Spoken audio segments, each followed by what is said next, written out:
Hello दोस्तों, welcome to environment तक। मैं हूं दीपक एंड आज हम बात करेंगे दुनिया के सबसे बड़े प्राकृतिक संकट की, जिसकी कल्पना मात्र से हमारी रूह कांप जाती है।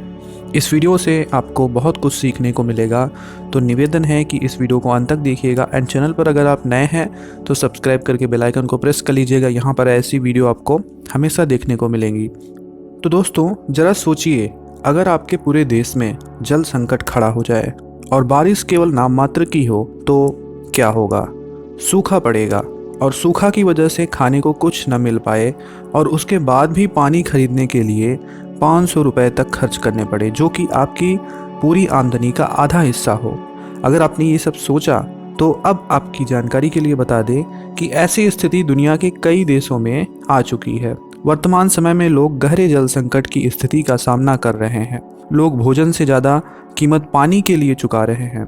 हिंद महासागर में अफ्रीका के पूर्वी तट पर एक द्वीपीय देश है जिसे मेडागास्कर कहा जाता है। यह विश्व का चौथा सबसे बड़ा द्वीप है। यहाँ विश्व की 5% पादप और जीव की प्रजातियां पाई जाती हैं। 2021 के आंकड़ों की माने तो यहाँ की आबादी 28.43 मिलियन है, जो कि 2.80 करोड़ होती है। यहाँ के सभी लोग एक जैसे कपड़े ही पहनते हैं और यही यहाँ की खास बात है। यहाँ तक कि यहाँ मृतकों को भी सेम कपड़ा ही पहनाया जाता है। इस कपड़े को हम सब और वहाँ के लोगों की माने तो इसे लांबा कहते हैं। मेडागास्कर की मिट्टी लाल होने की वजह से इसे रेड आइलैंड के नाम से भी जाना जाता है। मेडागास्कर में जो दुर्लभ प्रजाति के पेड़ पौधे पाए जाते हैं वो और दुनिया के किसी जगह पर नहीं मिलते। यह देश इस समय बहुत बड़े जल संकट और सूखे का सामना कर रहा है। यहाँ पर पिछले 4 वर्षों से सूखा सबसे चरम पर है। यहाँ पर लोग पीने भर पानी के लिए काफ़ी मेहनत करते हैं, नदियों को खोद कर पानी निकालने का प्रयास करते हैं और जो यहाँ पर कुएं हैं वो सूखे रहते हैं, तो उसमें रिस रिस कर पानी आता रहता है। जब वो पानी इकट्ठा हो जाता है तो सबको होड़ लगी रहती है कि कितनी जल्दी यहाँ से पानी ले लिया जाए। तो इन सब का पूरा समय पानी को एकत्र करने तथा कई दिनों तक पानी की प्रतीक्षा करने में ही निकलता है। यहाँ पहले हरे भरे पेड़ पौधे हुआ करते थे, पर अब पूरी जमीन लाल हो चुकी है। पौधों के नाम पर सिर्फ कैक्टस के पौधे ही बचे हैं, जो कहीं न कहीं इस संकट को सह सकते हैं। यहाँ के लोग ये कैक्टस के जो बीज होते हैं उनको खाकर अपने शरीर को कुछ ऊर्जा प्रदान करते हैं। यहाँ के बच्चे कुपोषण का शिकार हो रहे हैं। लोग कीड़े मकोड़ों को खाते हैं और इसी वजह से 60% कीड़ों की प्रजातियों पर विलुप्त होने का खतरा भी मंडराने लगा है। यहाँ पर सूखा पिछले 4 वर्षों से प्रतिवर्ष अपने चरम पर रहा है। दुनिया में अब तक का सबसे लंबा सूखा आटाकामा रेगिस्तान में पिछले 400 वर्षों से लगातार जारी है। वर्तमान समय की माने तो सूखा और जल संकट दोनों ही पूरी दुनिया के लिए चिंता का विषय बन चुका है। पूरी दुनिया पर इसका खतरा मंडरा रहा है। भारत में भी कई जगहों का यही हाल है, जैसे राजस्थान, दिल्ली, महाराष्ट्र इत्यादि जगहों पर लोग पानी के संकट से जूझ रहे हैं। भारत में पूरी दुनिया की 18% आबादी रहती है और जल की बात करें तो पूरी दुनिया में उपलब्ध जल का केवल 4% जल ही भारत में है। विश्व बैंक जल प्रबंधन पर विशेष ध्यान दे रहा है और खर्च भी किया जा रहा है। आपको भी जल प्रबंधन के बारे में सोचना पड़ेगा। हमें अपनी सोच बदलनी होगी। पूरे इतिहास में मनुष्यों ने सूखे को प्राकृतिक आपदा के रूप में ही देखा है, जो कि बिल्कुल गलत है। भारत पे तो लोग इसे इंद्र देवता का प्रकोप भी मानते थे जब बारिश नहीं होती थी। पर चलिए ठीक है, तब आज की तुलना में इतना विज्ञान विकसित नहीं था, लोग कम पढ़े लिखे होते थे। पर अब हमें समझना होगा कि सूखा या उभरता हुआ यह जल संकट कोई प्राकृतिक आपदा नहीं है, यह एक जलवायु परिवर्तन है। अब यह एक जलवायु परिवर्तन एक संकट किस तरह से बन चुका है, आइए कम शब्दों में समझते हैं कि सूखा क्या है। तो सूखे का मतलब होता है कि समय की विस्तारित अवधि, अर्थात एक मौसम या उससे अधिक मौसम में वर्षा की कमी हो जाना और इसी वजह से फिर जल की कमी हो जाना। राष्ट्रीय मौसम सेवा कार्यालय की अगर माने तो सूखे को नमी में कमी के रूप में परिभाषित करता है। सामान्य रूप में वर्षा में कमी ही सूखे को जन्म देती है और लंबे समय तक वर्षा का न होना सूखे को खतरनाक रूप दे देता है, जैसे कि पेड़ पौधों, जीव जंतु सभी के जीवन पर बहुत गहरा संकट उत्पन्न हो जाता है। कहने का मतलब वर्षा का न होना सूखे का प्रमुख कारण है। तो वर्षा कैसे होती है ये भी समझना जरूरी है।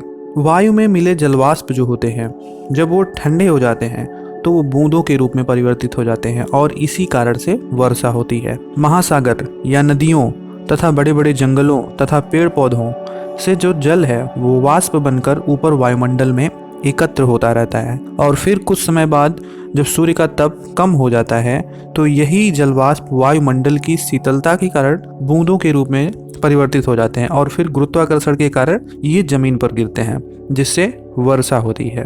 अब हमको ये तो पता हो गया कि वर्षा कैसे होती है, मतलब वर्षा में सागर, नदियों या जंगल या पेड़ पौधों इन सब का योगदान होता है और हमें इन सब को ही बचाना है। अब देखिए, नदियों के जल का हम सब इतना उपयोग या दुरुपयोग कर रहे हैं कि नदियों के जल का व्यापार भी होने लगा है। तो अब नदियां तो सूखेंगी ही और बहुत सारी नदियां सूख भी चुकी हैं, पर पेड़ पौधे या जंगल अगर अधिक होंगे तो ये भी जल स्तर को बढ़ा सकते हैं और फिर से नदियों में पानी आ सकता है, फिर से नदियां अपने स्तर पर बहने लगेंगी। और यह तभी हो सकता है जब हम सुधरेंगे। हम जंगल काट रहे हैं, बहुत सारे जंगल अब शहर में परिवर्तित हो चुके हैं। जंगलों के खत्म होने से जीव जंतुओं की कई प्रजातियां भी विलुप्त हो चुकी हैं और कुछ तो विलुप्त होने की कगार पर खड़ी हैं। तो कुल मिलाकर जल संकट के उत्तरदायी हम मनुष्य ही हैं। हमें समझना होगा कि हम जो कहते हैं जल ही जीवन है, ये कहने मात्र से आपका जीवन नहीं बचेगा। आप जब इस जल का संरक्षण करेंगे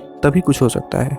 आप इतना जान लीजिए कि यह प्रक्रिया बहुत धीरे धीरे होती है। जो जलवायु परिवर्तन इस समय चल रहा है वो कई वर्षों की प्रक्रिया का परिणाम है, जिसमें वर्षों का समय लगा है।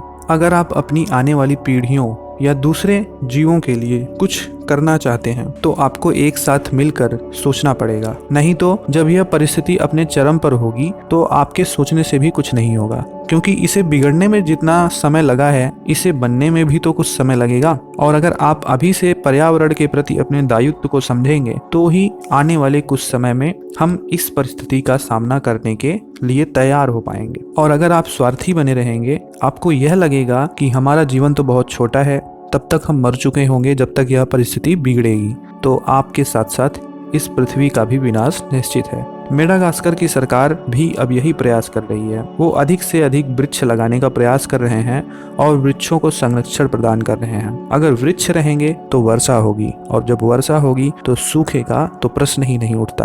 आप सभी भी वृक्ष लगाइए। सिर्फ सरकार के वृक्ष लगाने से कुछ नहीं होगा, हमें खुद वृक्षों का संरक्षण करना होगा, हमें जंगलों को काटने से बचना होगा। आप बताइए, आप 4000 वर्ग गज की जमीन पर रहते होंगे, आपका कब्जा इस 4000 वर्ग गज की जमीन पर होगा, जबकि आप रहते सिर्फ 400 वर्ग गज में ही हैं। तो बाकी की जमीन का अगर आप 20% भाग भी वृक्षों के लिए दे देंगे या लगा देंगे तो आपकी जमीन तो आपसे छिन नहीं जाएगी, बस वो वृक्ष जो है वो आपकी आने वाली पीढ़ियों को एक संरक्षण प्रदान करेंगे। जल्दी कीजिएगा, कहीं देर ना हो जाए।